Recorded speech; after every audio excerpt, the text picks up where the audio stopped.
one of three placements. Enrichment, acceleration, or a combination of both. It could be enrichment in literacy, acceleration in math.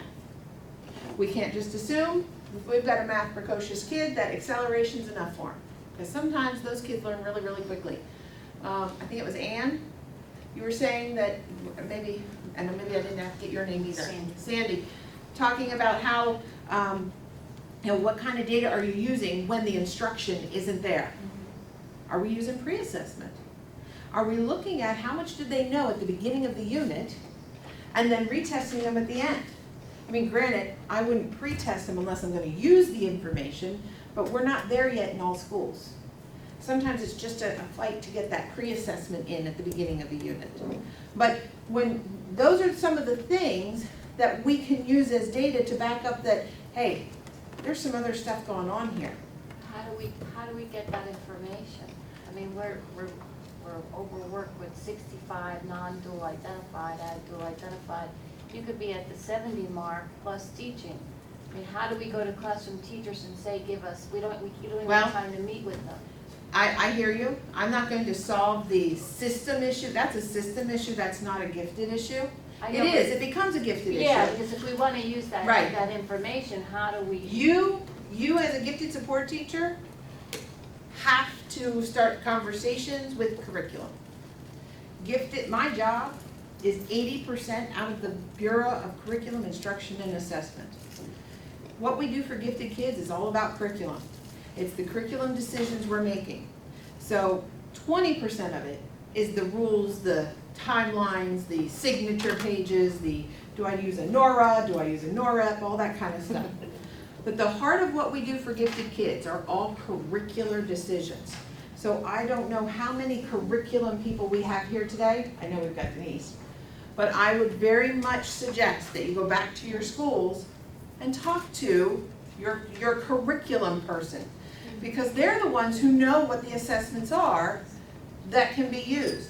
And sometimes that's a curriculum person, sometimes that's a principal in an elementary school because they have the best handle on the curriculum that's being delivered in their building.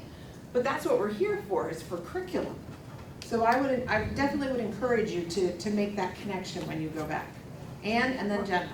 My question is, when acceleration is not what you're going to do, but you're going to do enrichment only,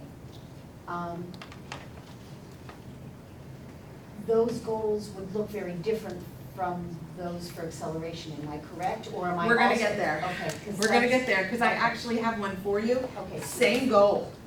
Same goal. If the instructional level is the same goal, where do you identify what is being done in the SDI? Okay.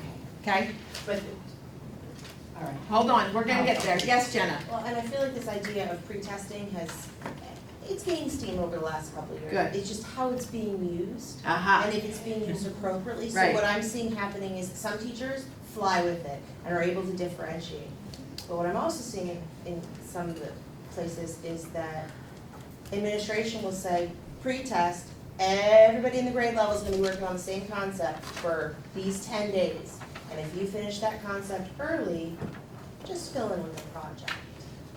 And my teeth hurt back. Right, and I'm not here to teach differentiation today, but what you're saying is that we're not adept at delivering differentiated instruction, okay? And I do, like I was asked to speak to program delivery options. I mean, Tomlinson, my idol, I know she's been around for a little while, but I still, this is her newest book, I go back. Leading and Managing a Differentiated Classroom, and this is her latest one. I continue to, Going along with some of those things I've said, I'll give an example. I felt that my 5th grade identified gifted students were not being challenged enough in a social studies unit. So I went to the 5th grade team and I said, I am going to differentiate. Tell me what you're focusing on. I'm going to differentiate. I'm going to shoot up the requirements for their projects. I'm going to require them to be writing with vocabulary and everything at a higher level. I will do the rubric. I will do everything so that you just have it and you support what I'm doing with them, to have some of the staff say, not too hard for me. Well, and again, I'm not in a supervisory role. I have some things that I can tell you that you're gonna be able to pull off of to help make that argument more palatable. We've got this thing called PVOS, See, that's what it is. SPP. We've got teacher attributable data. We've got, the changes in curriculum with the Common Core are begging, calling, demanding higher level, more rigor in the classroom. We have to get there. You guys are just coming off PSSAs. And I know none of you would do anything illegal and open up the PSSA and read it for just checking out the question. But I know in some cases, people have to read the questions to their students. And I'm hearing through my circles that the quality of the questions, they're definitely more rigorous. They have definitely upped the ante, and the first time kiddos see that can't be the test. So we have to build that kind of practice into the class so much earlier, right? And I do have I have resources that I can share with you, but this is the perfect time to be in gifted, because right now, I think general ed teachers are gonna say, how do I do this? And guess who they're gonna look at? They're gonna look at you. I really think we're on the cusp of that. I really do. Rigor, what do you mean rigor? I work at the other IU, at IU 15, and I work hand in hand with the curriculum, and I know that one of the PIC statewide leads, one of the PIC people was at a conference last week, and they were using our gifted enrichment stuff in the conference to help teachers understand how to support text-dependent analysis. So the two, I think, have been kind of running parallel, but they're coming together, and we're gonna see a need. So be ready, because I really think your expertise is gonna be called on. Okay? So we're still trying to figure out though what the kiddo needs. So let's back up here a sec. I went all over trying to figure out how do you define enrichment, right? The only place I could find it, because it's not even in the regs, is in the guidelines. Here's the first part of it. In-depth learning experiences that provide interaction with new ideas, skills, and topics that enhance the curriculum. Who needs that? Everybody. That's the thing. That's why I'm like, guys, right now is the perfect time. Now, for gifted students, there's a tweak, right? Those experiences are based on individual student strengths, interests, and needs. That's what the guidelines say. So gifted students may get to them sooner, okay? So there's the pre-assessment idea. They've already shown what they can do. They can start on those in-depth learning experiences sooner. Or they can go deeper. So I have built an enrichment task into my class as a general ed teacher. So I'm already doing a level 3 task, but I'm gonna tweak it for the gifted student and bump it up to a level 4, okay? And I'm gonna bump it up to a level 4 based on the fact that they're either literacy strong or math strong or writing strong. I'm going to take their academic strength into account as I bump it up. And then I added this part. It's aligned to grade, course, or instructional level standards. Common sense has got to play a role in this. If we're measuring kids' growth in relation to the standards, but we're meeting the needs of gifted kids completely separate from the standards, are we wondering why we're not seeing growth of gifted kids in the standards? Right? Case in point, middle school gifted sport teacher, just had a conversation with him 2 weeks. He's like, oh, Tanya, you should see, I have this awesome science project that I do with the 7th grade, okay? Or with the 7th and 8th grade gifted students that are on my caseload. And we go down to the creek and we take samples and we monitor samples and we monitor populations of critters and all kinds of stuff. Because our information actually goes to the DEP. And I said, okay, I don't doubt that is a very higher level, because they have to analyze why do they think the populations are changing and all that kind of stuff. I don't doubt that is a very qualitative and quantitative learning opportunity for those students. But how many of them are interested or passionate or strong in science? Or have a strength in nonfiction reading and writing? And he went, what? Everybody does it. See, and that's the key. You're doing some great things, but everybody gets the same thing, kind of like whether it's aligned to their strength or not. Do you think that there were other students that could potentially get turned on by doing that project when it makes sense to do it in relation to the standards? Yes. And so it's not a bad learning opportunity. It's not a bad learning task. It's great. But I said to him, how much teaching did you have to do to build the background knowledge of the students enough so they could actually do the task? He's like, oh, it takes forever. That's not what the gifted should be. You know what I mean? It shouldn't be having to pull a precocious student aside and dump all this knowledge into their head just so they can do something that the teacher chose. It should be aligned to where they're strong already, and it should be kind of like surfing with them, not filling them so that we can get there. Does that make sense? Yes. Can you explain your word needs in number 2 bullet point on that? Because it seems with a GIP, we try to stay away from that word. Okay. There's two kinds of needs. There's a need that I have based on a weakness, okay? And maybe it's because I can't access the text. I struggle with organization. I have a disability. I have a it could be a mental disorder or a behavioral or a health disorder. And because of that discrepancy, I need support to get me to the level of functioning. The kind of need we're talking here is a strength-based need. In other words, in order for me to keep moving forward, what do I need? And I think you guys kind of alluded to it, right? Struggle and stretch is good for kids.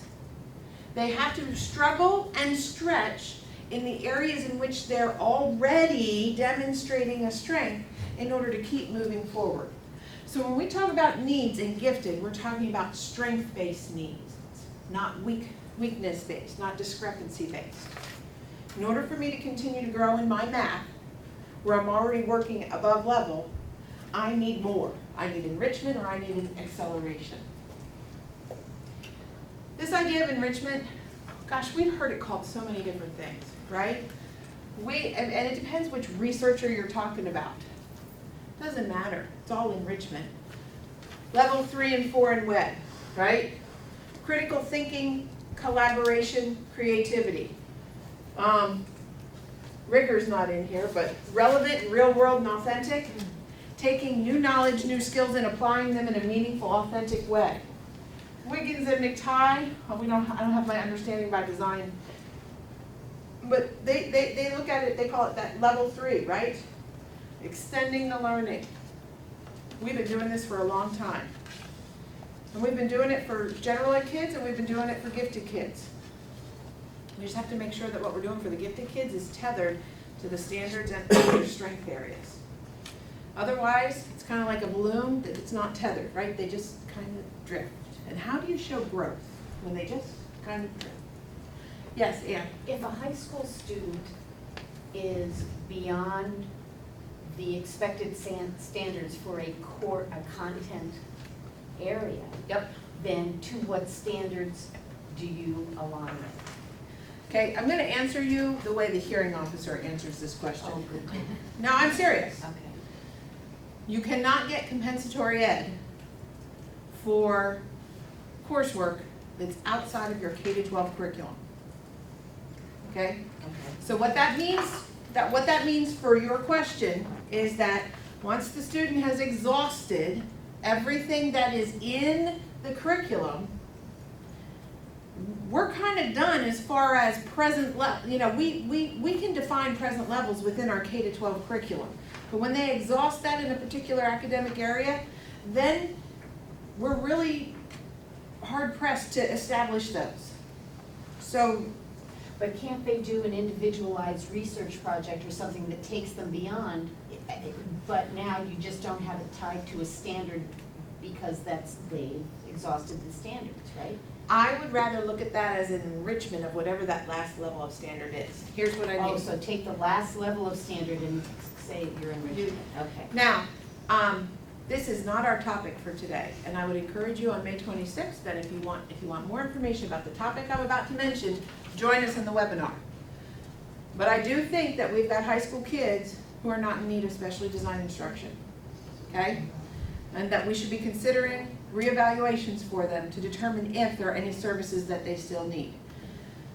Dual enrollment is not a gifted service unless your school district doesn't allow dual enrollment at all or has a rule that, you know, they can only do it as a senior. Because most colleges will let juniors do dual enrollment. So I do think that some of our most precocious kids have devoured everything we can provide for them, and they're beyond our curriculum. We may not be providing a service at that point. They may need to do a dual enrollment, and that's not a financial responsibility of the district. At least not right now, it isn't.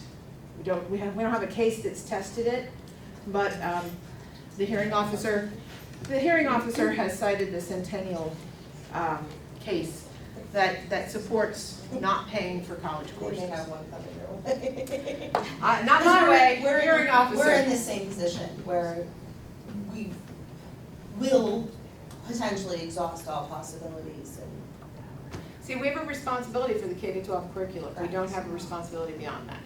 for a myriad of things. Right. So until we have any case law or other kind of guidance on it, that's where we're at. And I don't mean to be contentious, I'm just letting you know. But like if you have a student who's exhausted all the science and they want to do an independent study, they don't want to do a dual enrollment, the standards that I would address, they might be content to some degree, but I'd look at the literacy standards or the college and career readiness. I would really look at those. Okay? So here's my little graph, you know, 5th grade math teacher. What's a 5th grade math teacher need to know? What standards do they need to know in order to do their job really, really well? Well, they need to know the 5th grade standards. They also need to know the 4th grade and the 6th grade, right? Because you have kids that come that aren't ready for 5th grade yet, and you have to fill in the gaps. And you have kiddos who are ready for 6th grade, but we're not accelerating them, right? We want to be real careful, because sometimes I ask people, what is your definition of enrichment? And they say acceleration. Please be very careful. They're two very different things. I do think that there's some things that we do with kids that are a combination, like curriculum compaction. You accelerate their learning, you get them to show what they know at the beginning of the unit, and then you build enrichment tasks in for them. But they are two separate strategies. So if we don't want to accelerate them, then what's our option? Enrichment, right? There is always an opportunity to take that content, those knowledge, and those skills, and to develop them in a more meaningful and authentic way. Web level 3, web level 4. There's so many resources out there. Curriculum 21, LearnZillion, OER Commons, Engage New York, all really good websites that will support that enrichment at that level. Okay? These kiddos, when they go beyond that 6th grade, I think a student who's working within that grade level up to a year, enrichment's your best option. When they're working beyond, that's easy, that's acceleration. That's that bigger gap, right? And there's a lot of different types of acceleration. I don't know why in education we got to this point that we think that if you're accelerating, it's grade skipping. And I bet I'm preaching to the choir and you guys understand the difference. What we have to do is we have to make sure that everybody else understands that there's a continuum of acceleration. Yeah, there's early admission to kindergarten and 1st grade, but there's telescoping and curriculum compaction. Those are very similar.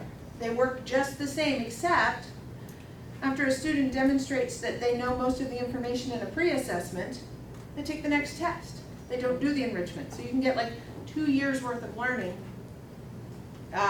evidence-based, in 1 year.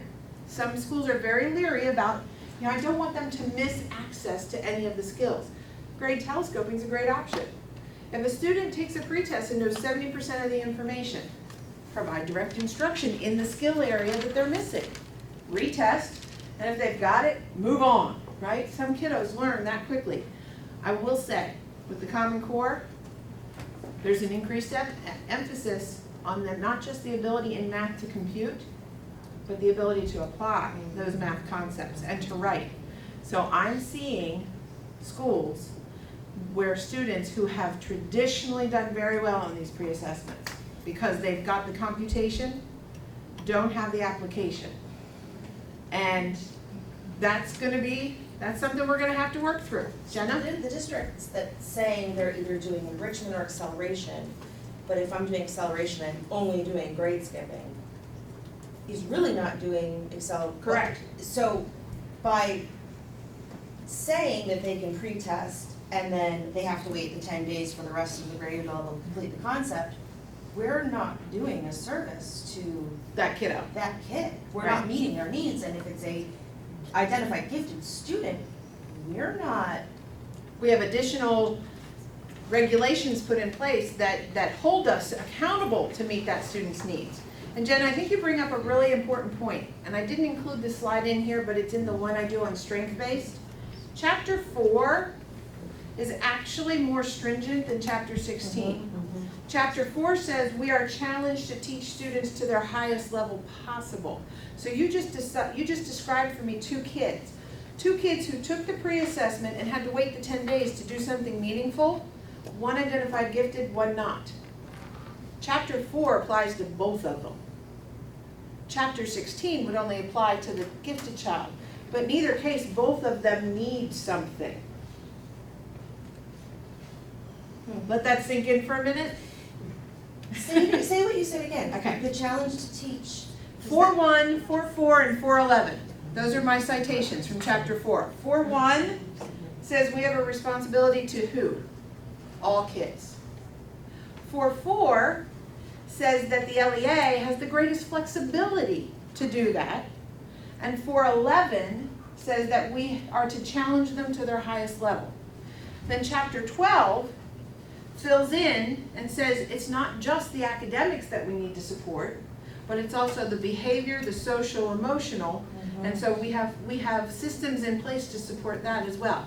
Now, I just paraphrased for you. Well, I would encourage you to go read it. But I'm looking at a kid who's, child who may or may not live in my home, who is already been grade accelerated.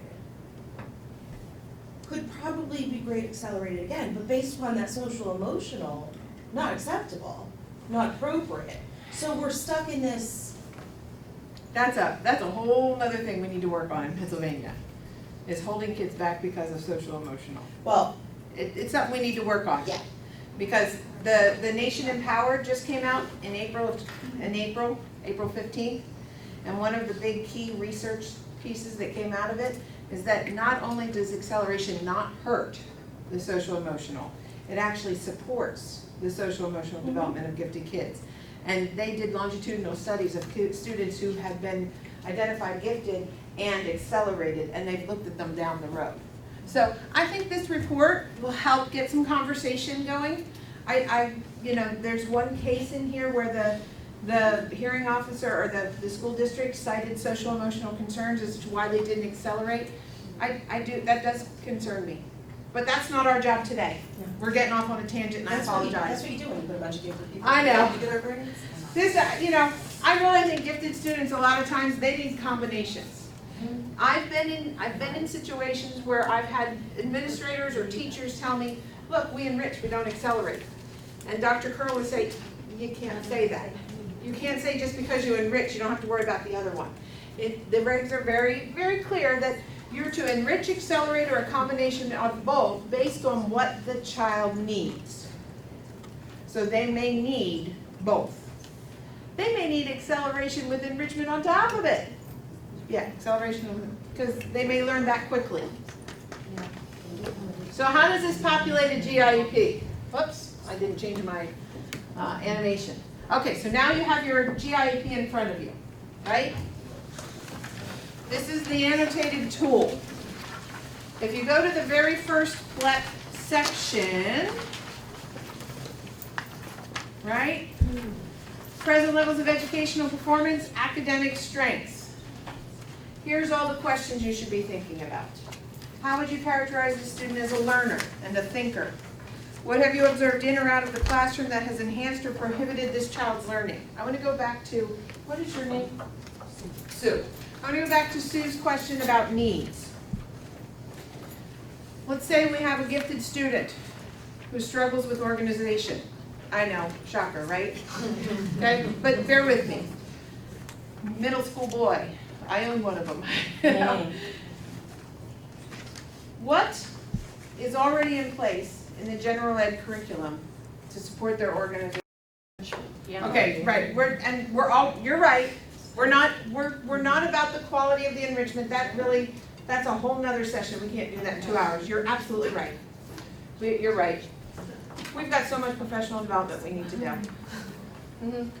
Before I go on to that, I want to have you look at a present level statement, okay? This is the little Jared I was talking about. This is a real child.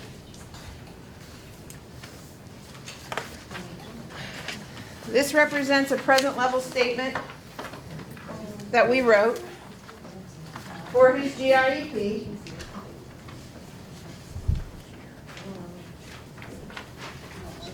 There you go. Okay? Take a minute. Academic and cognitive traits. Just read through that narrative if you would.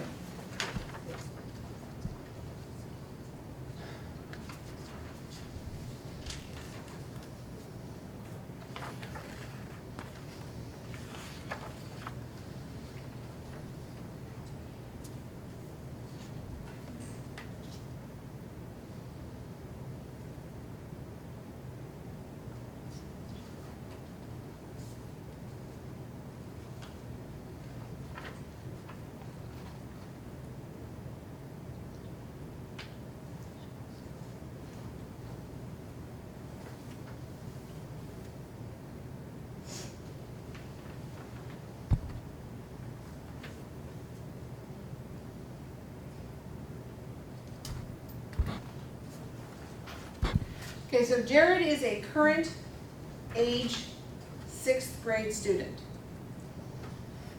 Okay? It's March of his 6th grade year. And his strength is, anyone? Now, he does have another strength. Well, I shouldn't say strength, he has another passion of science. And we'll get to that in a little bit. We focused on his math strength. Could we have put information in here about his literacy? Yes. But at this point, for this child, that's not, he's doing great. He's working at grade level, he's making good progress. His area of strength is math, and that's one that we really need to focus on, okay? I've had special ed teachers tell me, oh, I wish we had something like this on an IEP, because this just tells you so much more about a student than, when you get a chance to do a narrative. I'm not sure where we got the notion that we couldn't have subjective information on a GIEP. I mean, gosh, that's all we've had on GIEPs for a long time is subjective information. So this is just a way of kind of giving, I want to be able to kind of get a feel for that student when I look at this very first part. Does it have everything in it? No. But does it paint a picture of Jared, like real quick for me? Could I send this to another school and would they get the fact that he is really strong in math out of this and what he can do? But this is only one part of the present level. The next is his achievement results. This is the qualitative. The achievement results are the quantitative, right? Assessment results that indicate instructional levels to direct curriculum placement. That's important. Curriculum placement. Those are all the different pieces of data that you want to include. Not that you want all of them. Those are the lists that you can pull from. And here's something different that I'm not seeing on GIEPs yet, but I think I'm going to start to see. When you group your information, group it by content area. Don't group it by test. Because you're to use those data points to paint a picture of where that student is. And that's really hard to do when you tell me that they got this on a PSSA math and this on a PSSA reading, and then in the math benchmark they got this, and then on DIBELS they have that, and that. Group everything by content. And it doesn't necessarily need to be narrative. Oh, no, but you should be able to explain what a score means. Like I give the benchmarks for Dibbles. And then you I give explain them their like second and third grade results for Dibbles, so we can see trends over time. And you explain what they mean. Absolutely. Right, okay, that's fine, that's fine. So, some general advice in finding instructional levels. You need lots of data points. You need multiple data points. If you're going to look at multiple strengths, you need lots of data points. You need to understand what the data is measuring. And here's the other thing, it's not an exact science. It's not like taking an oil stick and putting it in and doing the dip and saying, oh, they're 7th grade. It's just not that scientific. So we're taking our best guess with what we have. And when if you want to know more about the data, like how to kind of manipulate the data, I have a webinar on data where we talk about, on level, using a combination of on level and out of level formative or summative assessments, perhaps using a diagnostic to lend some credibility to either one of those. I really think you should triangulate the data. I'm a historian, and if I have two opposing viewpoints, as a historian, what are we always told? Go find a third one to see which one it agrees with. Really messes you up when the third one's completely different, but try to triangulate the data. Try to find 3 data points that all support your premise of what instructional level you think the child is working at. And when I say you, please let me make it clear that's the collective view. That's not you, the individual teacher, because it's supposed to be a team. So I would enlist the help of the teacher, who is the teacher of that child's strength, to help kind of define what that instructional level would be.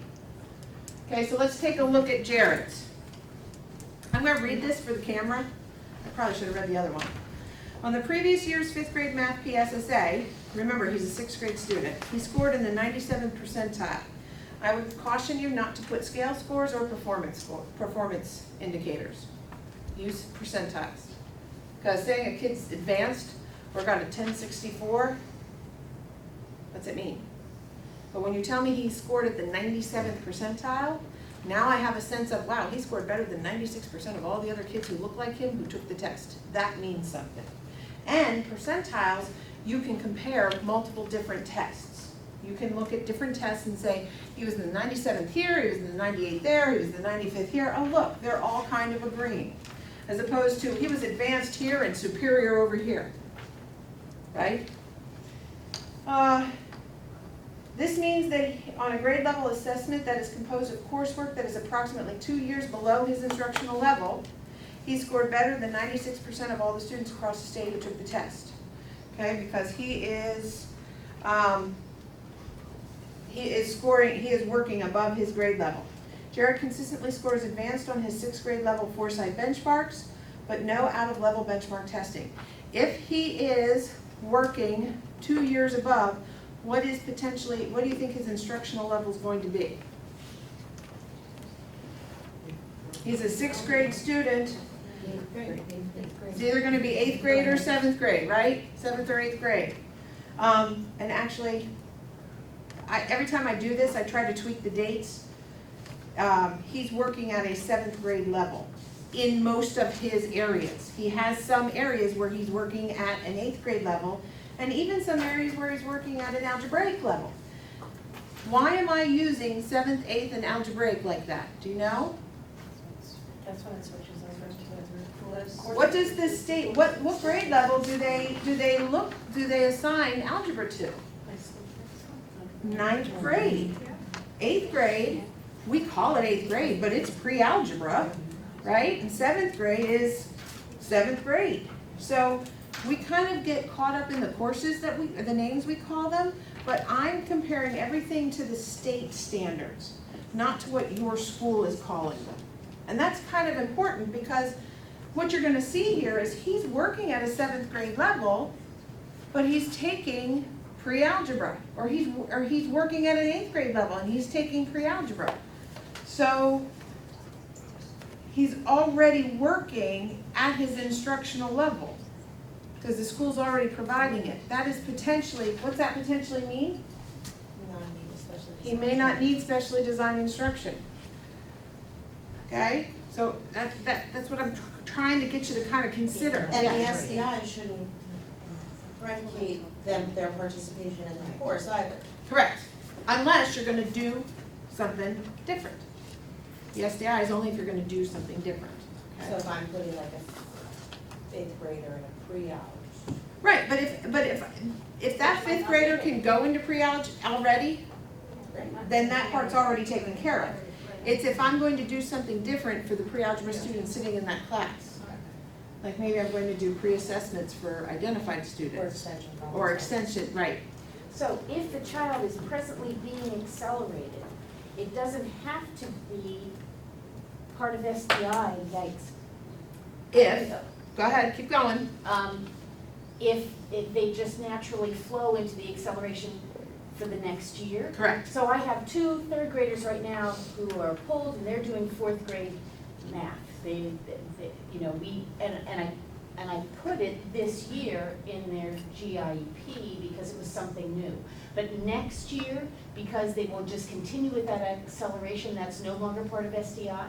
They Don't are I going want to to now be in ensure- fifth grade? Yeah, don't I want to ensure No. that that acceleration They're gonna be in continues? fifth grade math? Are they gonna be in Next year. fifth grade math next They'll year? they'll be Okay. fourth graders, but they'll be in fifth grade math. Great question. So, the very first time you accelerate, if you're doing anything to help that, It's that's part of SDI, that's part of the GIEP, but eventually you're gonna get to a point where you're not doing anything different. Now, if those fourth graders who are taking fifth grade math need something in addition, and that need could be, we need to make sure that, you know, when they're traveling to the fifth grade classroom, that whatever they're missing, we're providing direct instruction, like, you know what I mean? If there's something else that needs to be put in place so that they can access that acceleration that is different from what everybody else gets, then we should put it in. But if they're just going to fifth grade and that's now part of their regimen, But doesn't that ensure that they get that acceleration is my question? Because I'm not gonna be their case manager next year, they're going to a different building, and I wanna make sure, you know, see what I'm saying? we have to put a little, I do hear you, but I think we also have to put a little trust in our system. Yeah. Okay, so eventually, if you grade skip a student, at what point do they stop being labeled grade skip student? You know, it's the same kind of just thing. in that curriculum, that's not happening, they're not receiving acceleration in other parts of the curriculum, just in the math. I would say as a team, if you feel that you can't ensure the fidelity of what that child needs, no, wait. If you can't ensure the fidelity of what that child needs is gonna happen, write the GIP. If you feel confident that that's going to happen, they don't need a GIP for that. But you address it in the achievement results. Yes. You Yes. address the acceleration there. Child is participating in accelerated fifth grade classes, fourth grade students. Was it, yep. Yes. All right, hold on, this is definitely a, I can tell, I get a hot button. So what you're, Michelle, Michelle, so what you're saying, if we have a student who is accelerated, 1 year we initially put it in as a goal, it's not needed in. subsequent years, Right, if we're not doing anything different? No. right. Except in the situation where you know you better put it in or they're gonna start playing And again, games. if you don't have complete confidence in the system, Keep it in the gym. then keep it in a GIEP. And so the other piece too is that there is curriculum compacting that takes place for these students that is a little bit, it isn't just enrichment, it's Part of the way that teacher does business? part of the way that student learns best. Okay. So So it's then specific to that student, that it's been shown over time that one of the best methods to instruct them falls under curriculum compacting. And that's in the GIEP. But so many didn't follow that. Yeah. I'm just saying, like, I have a school district where they assess in math, every student every year. And they're constantly moving students. And when it comes to write a GIEP, we haven't come up with anything that we need to put in a GIEP that isn't already happening. So we only, in that particular school, we don't write GIEPs for math precocious. We only write it for literacy precocious kids and science. That's interesting. Huh? That's pretty. It is awesome. I mean, their math, they are systematically looking at students every year, and they're constantly moving. And they have fourth graders taking fifth grade math, and fourth graders taking sixth grade math. They have fifth graders taking pre-algebra, and that's just how they do it. Based on. Yeah, they did it for all. Based upon what? Oh, they have a pretty, no, they have a solid system of assessment. It's multiple data points. Yep, that's multiple data points. So are they still then identified gifted students? Yeah, they're just not in need if that's their only goal. So you don't write a GIEP? So not every year, every student needs a GIEP? Correct. If their needs are being met in the regular ed classroom? Correct. You can't just drop a GIP, you have to read. You reval, oh yeah, the GI, no, it really isn't, to be honest. No, and I'm gonna encourage you that if you wanna learn about reevaluation, I've got a parent script and all kinds of stuff in that SAS PLC under reevaluation. The reevaluation process just needs to be a record review. And most of that record review is what you would do in a GIEP anyway. You don't retest. You don't have to do a new psychological. I have psychologists turning GWRs around in about a week because the gifted support teacher has already collected all the data to support the fact that the student's already receiving their services in the general ed setting, and they're meeting with the psychologist and they're finalizing the GWR. It does not have to be this labor-intensive thing that we have created. I had 2 students this year that are labeled gifted but do not require a GIEP. And I want to say that you don't start there, you start much earlier. You start with things like, all right, what do we think this child needs? How can we document that the child's getting what they need? I mean, there's other work before you get to that reevaluation that makes the reevaluation kind of like the rubber stamp, seriously. What if we have a situation where a student's been reevaluated and they've determined that a psychological, for some reason, had to be done? And in that psychological, they say, oops, now, no, the IQ is not the same, and you now are removing them from gifted services. Why are you even getting into that? I don't even know why. I agree, but where does the fight go from there when that That's the has case. happened? That's, well, I know it happens, but I'm gonna, the FAQs say you don't have to, once gifted, you don't have to retest. It's all about need. Do So they that- need? That pulling them out of gifted services, you're really doing more harm. You're not. You're not doing Well, anything good. well, is it- What? You're saying they were gifted, now they did a reevaluation, and on the reevaluation, they did psychological, and now it said the IQ wasn't there, and now you're removing the Yeah, GIP. Yeah, I would not recommend anybody go down that road. Don't, when you do a reeval, there's no requirement to do new psychological, so don't do it. I'm gonna suggest that you don't do it unless there's something traumatic that has happened that would, Correct, but I'm saying in this case, it wasn't that. that's gonna be sticky and I can't help you with that. Damn it, it's already been done there. All right, let's keep going. Progress on goals. Failure is an option. Here's the kind of thing I see in this section. They achieved their goal. That's not enough information. We need, whatever you set as your objective criteria, that objective criteria should be referenced in the progress on goals.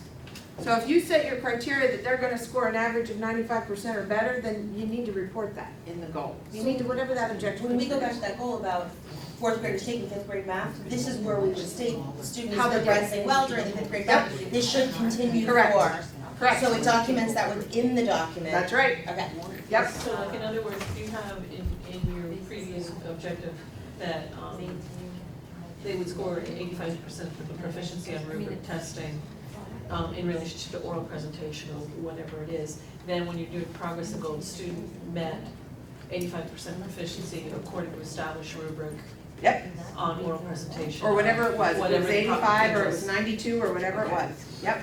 So whatever you identified as your objective criteria, that should be included in there. And if you look at Jared,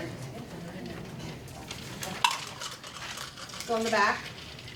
Given the 7th grade level standards, Jared will demonstrate computation skills and application of concepts to an advanced level or 85% or better accuracy. So that was his end of 5th grade goal, because he was accelerated 2 grade levels above.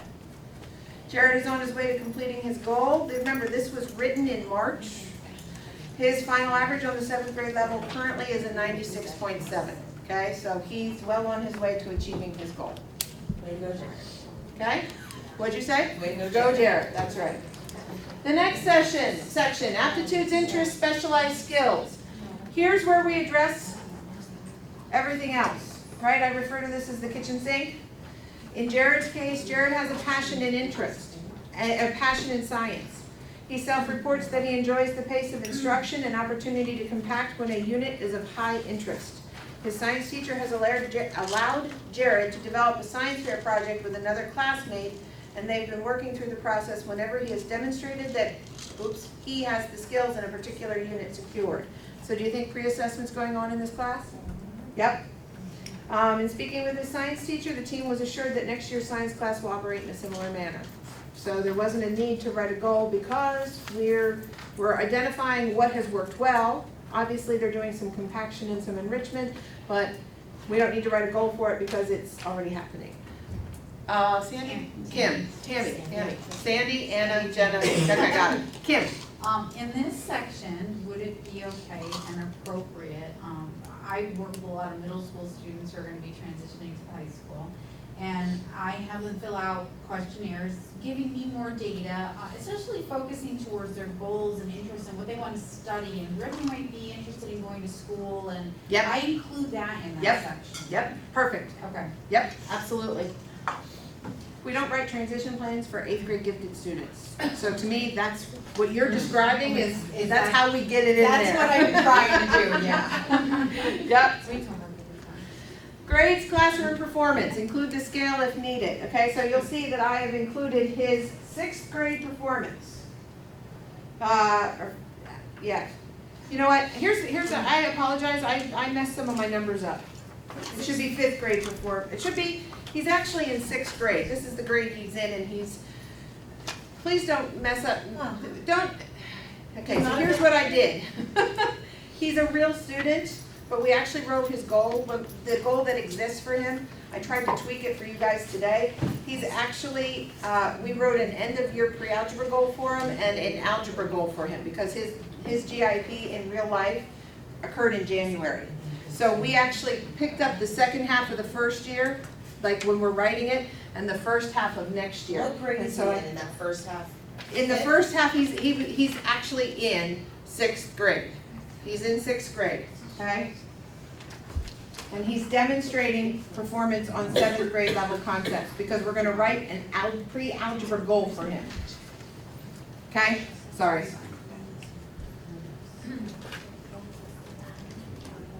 So what do we know about Jared? Here's the overall. We know that he's performing at an instructional level that is 2 or more years above his age-mate peers. He's assigned to a course that's 2 years above his age-mate peers. His work is getting more complex, and he's demonstrating learning at an advanced pace successfully. Do we write an acceleration goal for him? Do we write an enrichment goal for him? Wait a second. Because he's already accelerated, so what you said before. Yeah. He is already accelerated. Right. He is already, so he's already accelerated. Do we write an acceleration goal or an enrichment goal? Yes. Is his acceleration something that is unique to him that is not available to other students? No. Then I would say no.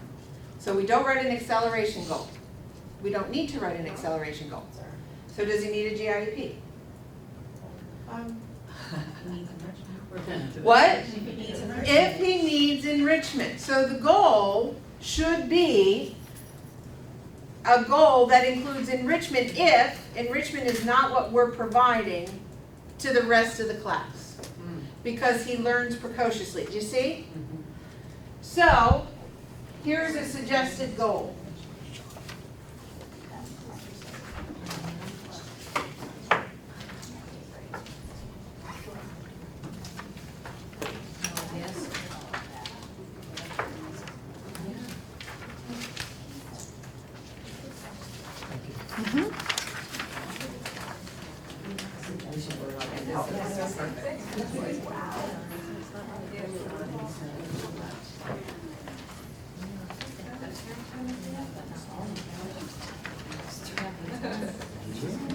This is not what your GIEP looks like. I made a couple extra things at the top. If you look, his present grade is 6th. This is kind of like a worksheet that I use. His present grade is 6th. His strength area is math. I technically wrote this as a combo goal only because he's already receiving acceleration and we're going to put enrichment on top of it. But we could just write this as an enrichment goal, but you don't do that in a real GIEP. I just have that in there because I want people to be able to commit to what they're doing. His instructional level is end of 7th grade, so that means if he's at end of level 7th grade, his next instructional level is going to be 8th grade, which is going to be pre-algebra, okay? So given the pre-algebra / 8th grade level standards, which are operation and linear equations and inequalities and linear functions and data organization, the student, in this case Jared, will demonstrate understanding and application of algebraic concepts with an average accuracy of 85% or higher. Okay, a couple things about this goal. First of all, where's my special info? CNBC, right? Condition, name, criteria, behavior, or condition, name, behavior, criteria. Whenever you're writing a goal, CNBC. What's the condition in this goal? Given what? The pre-algebra standards. Name would be the student or Jared. What's the behavior? And what's the criteria? Accuracy of 85% or higher. Okay?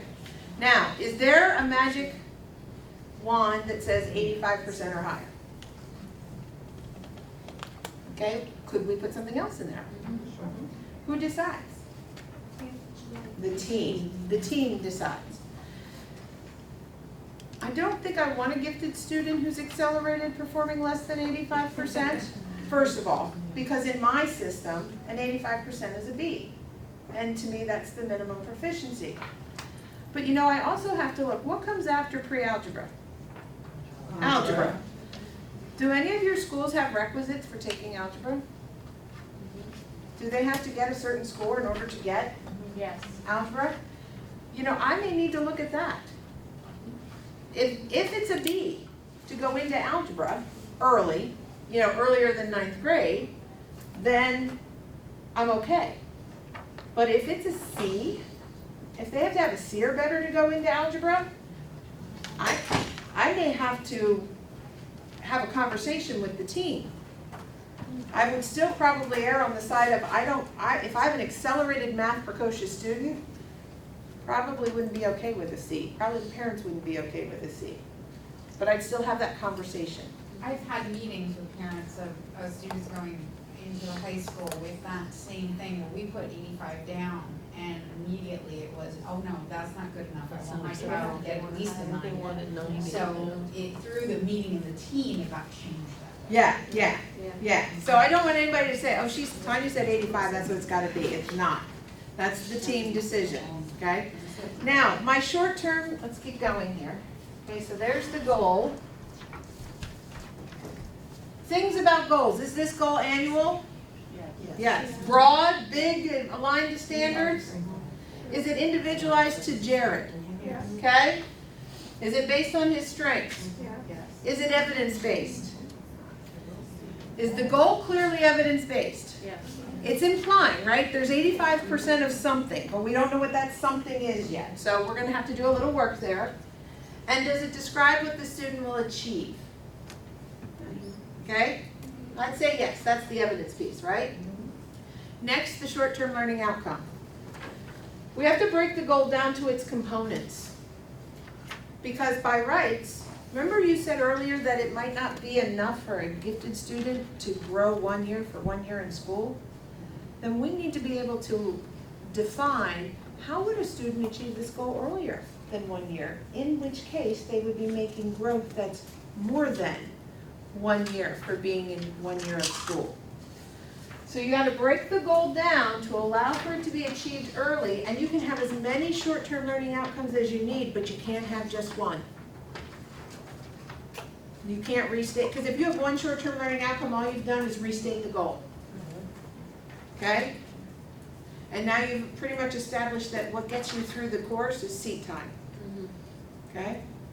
Now I broke the goal down into, let me back up there. I broke the goal down into standard. I went to the standards and I looked to see how the standards defined algebra. That's not what I would recommend is the best way, but I did that for the general, for all of us. What would you do? How would you break that goal down? What do you think the next logical step would be?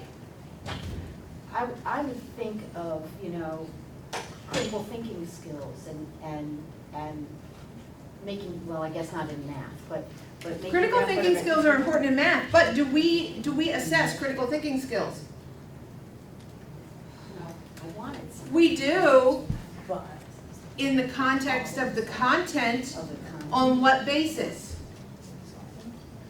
So if they're, How do you right now define the building blocks in algebra, or pre-algebra, or history 1, or ELA 7?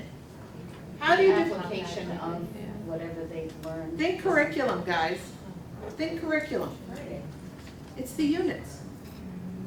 Right? The units are the building block to get you to the goal. Think curriculum. Okay? We organize all of our instruction around lessons that are grouped together in a unit.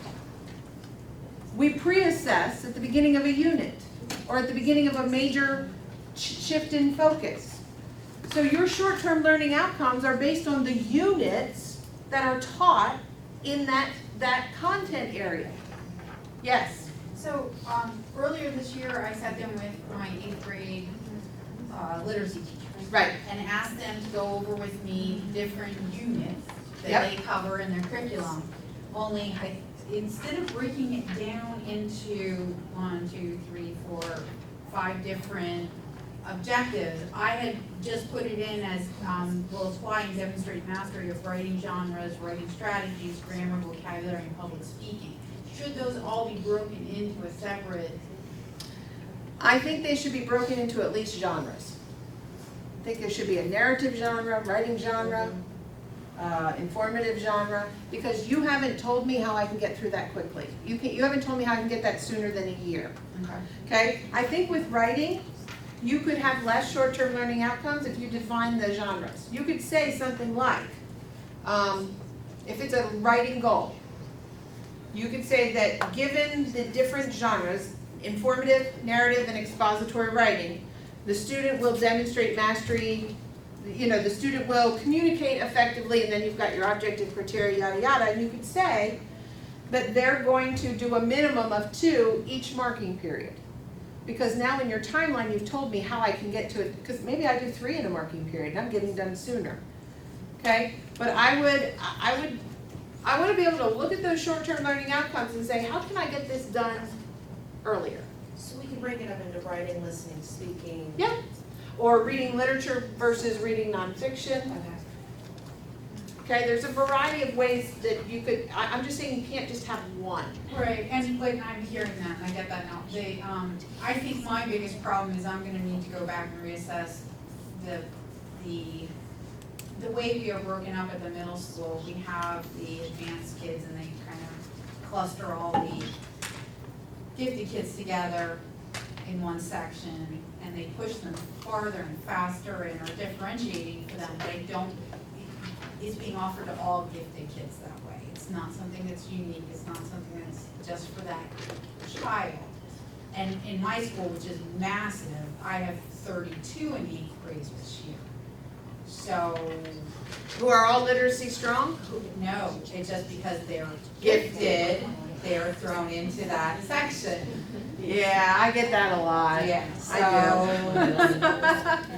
what I've been doing is I've been writing the GIEPs for those that are identified in writing or reading specific to them this way, but it really isn't anything different than what the other kids are getting. So even though it's listed that they're gifted in this area and I put in the SBIs, alternative assignments, and things like that, They'd get it anyway. they get it anyway regardless, because that's how the teacher teaches. And I know that schools do that. And that's why I say, schools are on a continuum too. That's why I didn't tell you, people used to ask me, Tanya, can you just give me a checklist of everything that's SDI?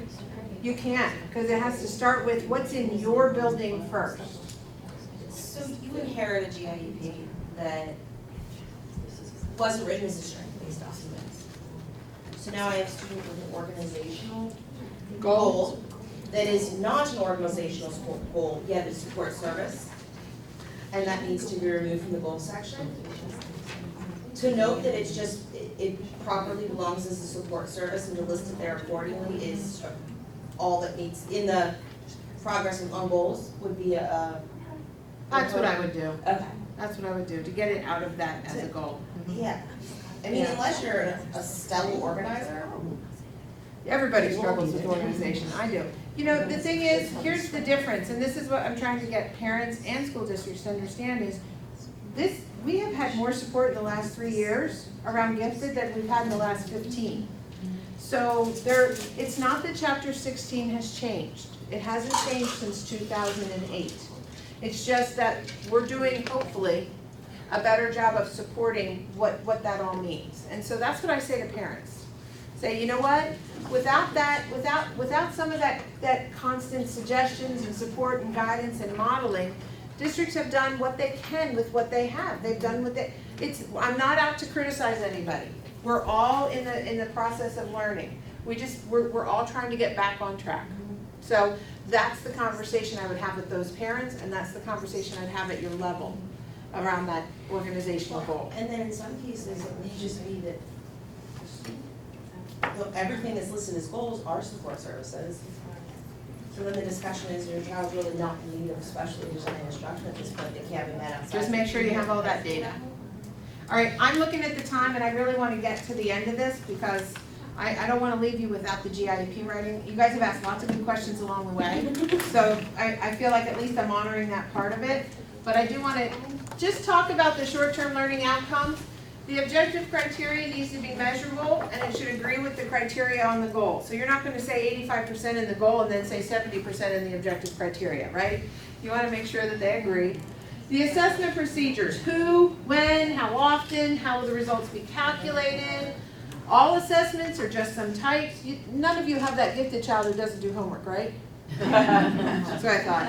I actually write into GIEPs that homework will not be graded. Unless they're using a strategy like most difficult first, where the child can demonstrate that they understand the concept and the 5 most difficult problems. It always seems to crop up in math. Because I don't think that they're necessarily not doing their homework because they don't understand it. I just think a lot of times they're beyond it. You know, so you'll see I actually put in here, demonstrate accuracy through non-graded formative assessment prior to being summatively assessed. And to me, homework is formative assessment. The final average of all summative assessments will count as the marking period grade. So if they don't do a single homework assignment and get 100% on your test, and gifted kids are known to do that, then they need to do the homework. That's a whole nother conversation, and that's something that, you know, that's more than this room, right? But Then they won't have anything to take recess away from.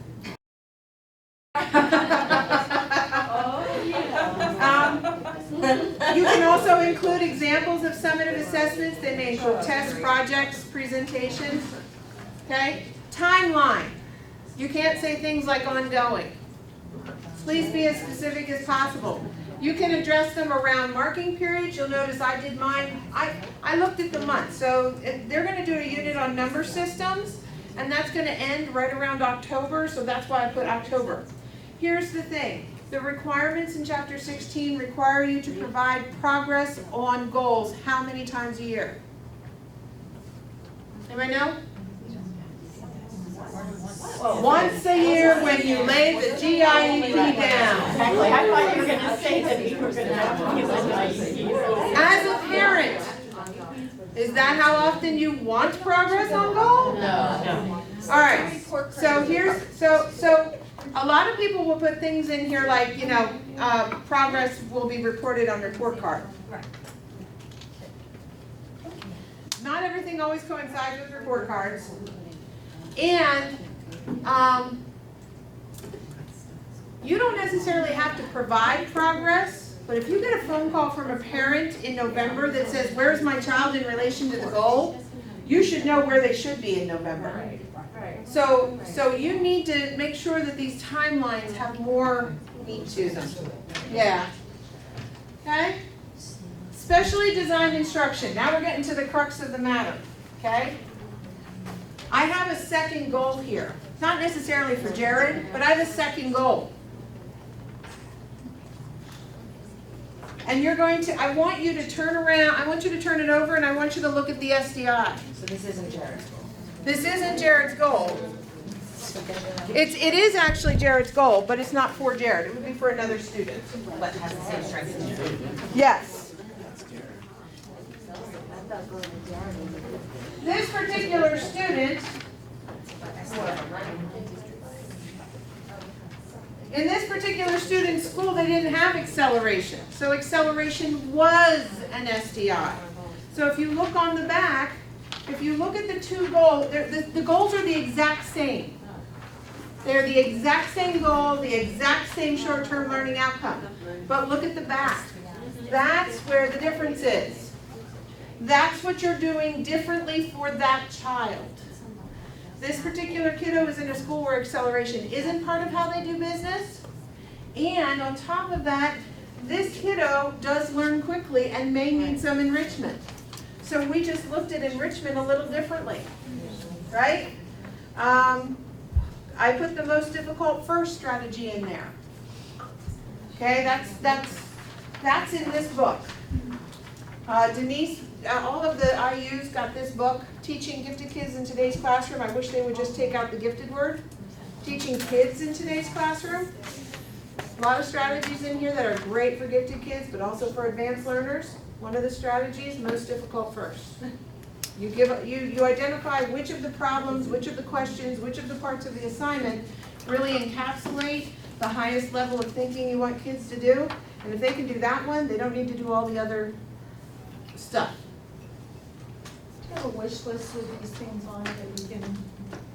The books, you mean? Yeah, Oh. and other stuff so we can. I should, shouldn't I? I don't, but she's actually writing them down. This one we have, we've been using it for a lot of our professional development, so I've not put it in our lending library yet. And Tanya shared those two others, so I'm going to jot those down and try to purchase them for next year too. But, And my tone, if you will. Karen Rogers, Reforming Gifted Education. She was just at PDE last February.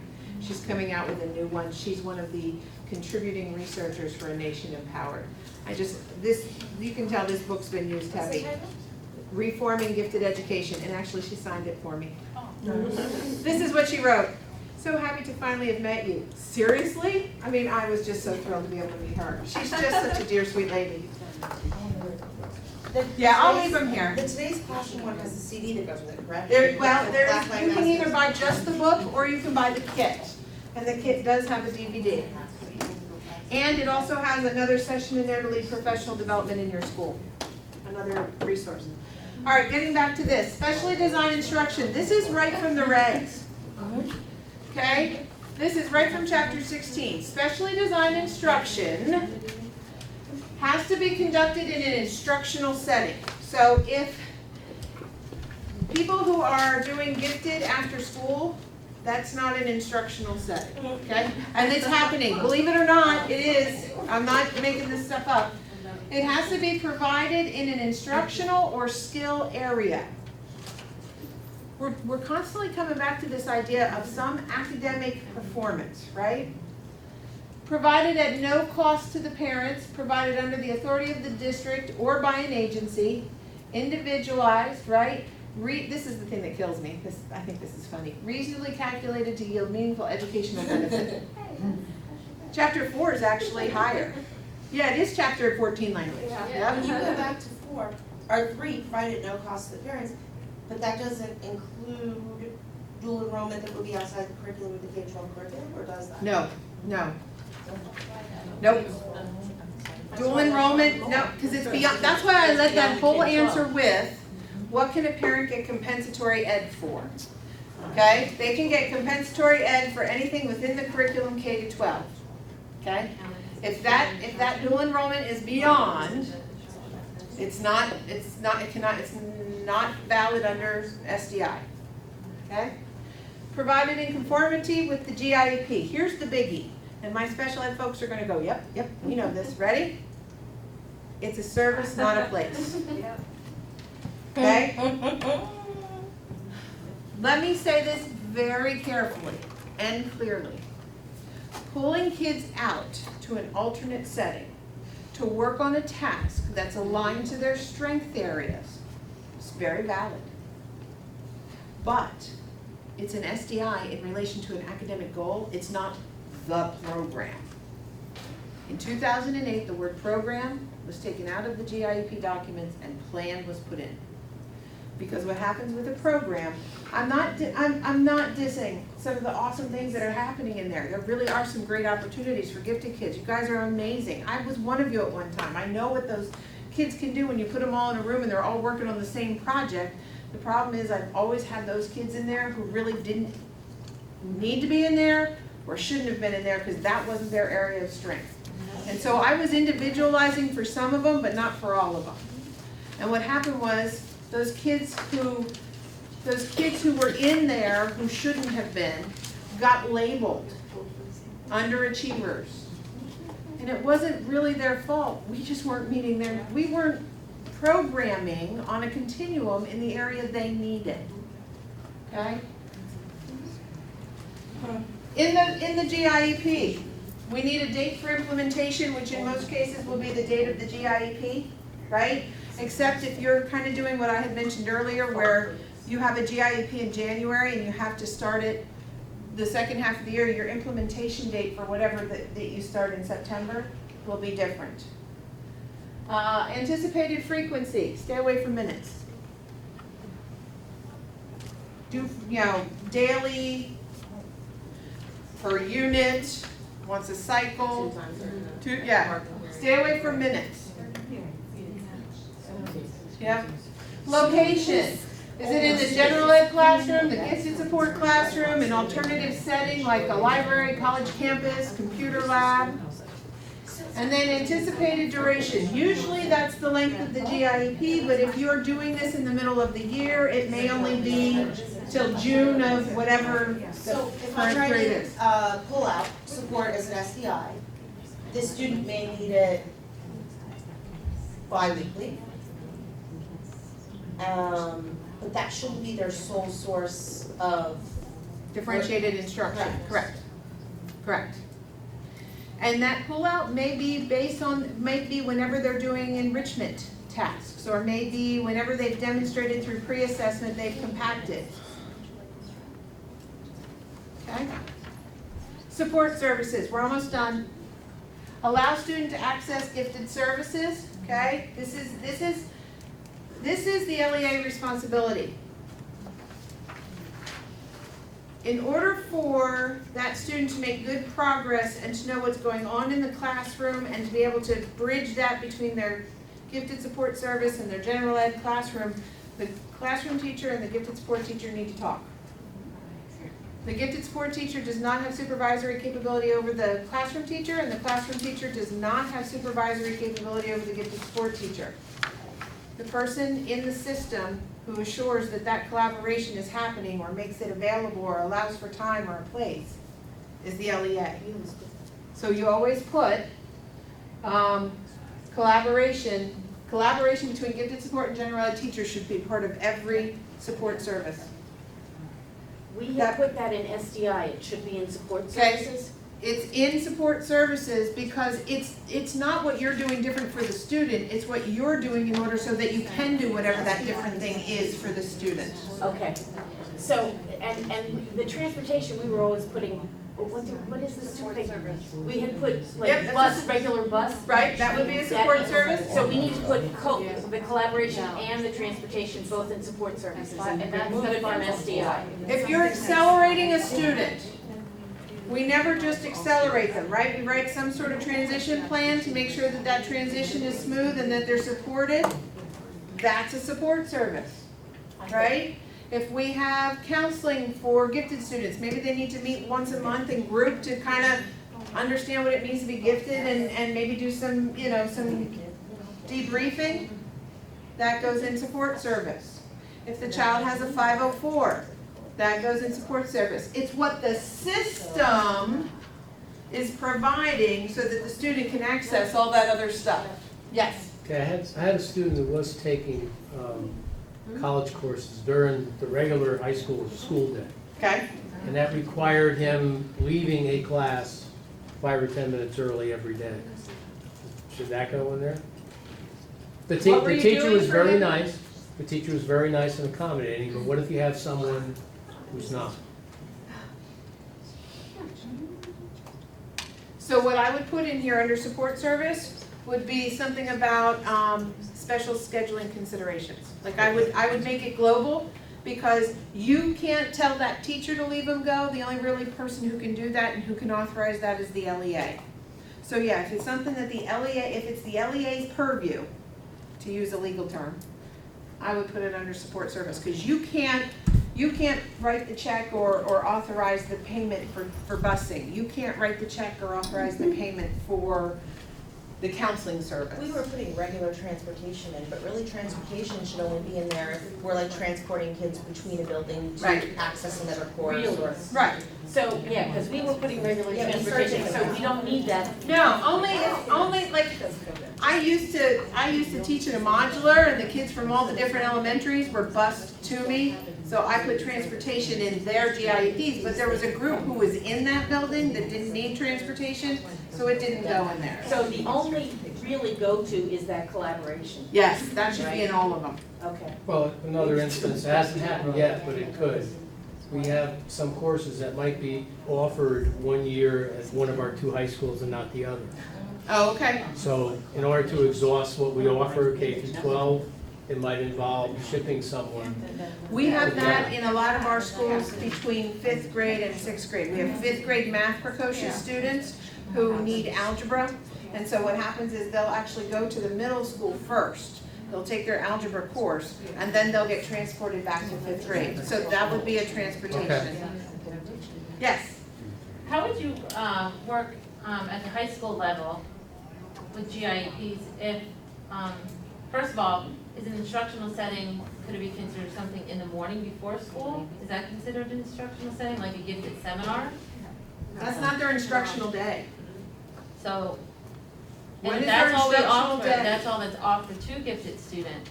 And that's not really, They don't need, and would you reevaluate on them, or you just ignore them out once they get to Okay, the high school level? I'm so glad you said that. We use Nora as a verb. We reevaluate. The verb is reevaluate. We reevaluate them, and if based on the reevaluation they don't need services, then we sign the Nora. The Nora is the contractual agreement. We can't just sign the contractual agreement. So you would reevaluate them, and if there's no other option for them, if there's nothing else that they need, then potentially, yes, they would not be receiving services. Or nothing else that we offer, like beyond? I'd be very careful saying that, because it sounds like either you take what we offer or you don't get anything. It should be based on what they need. Do you see the difference? Okay, so we can't say, well, I'm sorry, we don't offer, like, if a child needs acceleration, we can't say we don't offer acceleration. Our only offer is that seminar in the morning. So, What's offered is. so if we don't offer like AP biology in our physical building, Yes? but we give an option to do an AP biology online, Okay. does that, Who has access to AP Bio? they're all gonna have access to it. Then that's not See, gifted that's services. that's what we've been battling with, because our kids are like honors, AP, That AP may be meeting their needs, but Yeah. it's not a service. that, yeah, see, that's. Okay, I'm not saying that's a bad idea for gifted kids, but it may not be, Yeah, that's what we've been. it may be meeting their needs. Tossing around. Did I answer your question? I don't know if I got all your, I think so, Yeah. okay. Just a quick question with the implementation fee. You said it's the day of the meeting. No, I didn't say that. Okay, that's okay. So No, beginning of, it was, it was a few slides here. projected date for implementation of the SDI. When do you start the SDI? Implementation date is supposed to be 5 days after the signed Nora. Yeah, yeah, That's what I heard. Thank you. yeah. Okay, thank you. So it says usually the same as the GIEP, this should actually say GIEP implementation. So whatever the GIEP implementation date, which is not the same as the meeting, Right. that a lot of times is the SDI, but it doesn't have to be, it could be after that. Thank you, I appreciate it. I have a question about the transportation thing. Okay, so we have 8th graders being transported to the high school for algebra. Okay, But there's also kids without GIPs that do that as well. Is that considered special transportation, not just gifted students? so who has access to take that algebra at the high school? Anybody? That's, technically, that's general I ed. guess the question is the transportation, But that's what You don't the have to student put it in needs there to. because anybody qualifies. okay, Yeah. that's what I thought. Yeah. I just wanna talk about the, wait, where am I going? You know what, I'm sorry, this should say, support service at the top. This is the last section. I just mislabeled it, so I was doing copy and That's paste. bottom. You should give a little narrative as to what the support service is. When is it gonna start? How often is it gonna happen? Where is it gonna happen? How long is it gonna happen? And who is the person or entity responsible for assuring? This is like, if it's collaboration between gifted and general ed teacher, that may be the building principal. If it's transportation, then that's probably district, right? I'm thinking. But that's, whoever in the district is the person responsible for assuring that that's happening. If it's collaboration, can you make yourself the No. one responsible? You cannot. No, because you don't have supervisory capability over that other teacher. Did you guys hear that? Yep. Okay. Okay, because you don't have supervisory capability. There's something else I was gonna tell you real quick about this. And it went right out the window. But we have 15 minutes. I gave you all that I had planned. And then some. Right. But do you have other questions? Mine is just personal about myself. I'll do You'll that. wait till the, okay. Yep. Any other service delivery questions, because I know that's always a hot topic. Okay, yes. I know that things are switching more towards the individual person and their strengths. However, our district has had a very strong gifted pull-out program for 35 years, of which now, in some instances, it has almost become a Club. You're not and telling me anything. I will agree that there are some kids who I have who don't need to be there at all. And especially when I look at their data and they have an IQ of 1 or 9 and there isn't one thing that indicates to me that they should be there, but they're gifted in everything. See, and that's part of the issue. And that's part of the issue. But then I mean, I've been teaching gifted for 16 years and I'm a product of the system as well. And I know how valuable that enrichment piece was for me, being pushed to try to do things that I necessarily would not have touched with a 10-foot pole because I didn't excel in the theory and I wouldn't take the risks to do that. So what we try to really focus on is the risk-taking, the what does it mean to be gifted, the higher thinking skills, the critical thinking skills, the creative thinking. And I've seen what a difference this has made to my students from, at the end of 8th grade, I make them write to me. What did gifted seminar mean to you? And they have to come back and do that. And I know how valuable it is, but I also do know how valuable it is for me to work with their academic teachers and make sure their needs are being met within their classroom. So how do you bridge the gap when you know that there is value and merit there to it?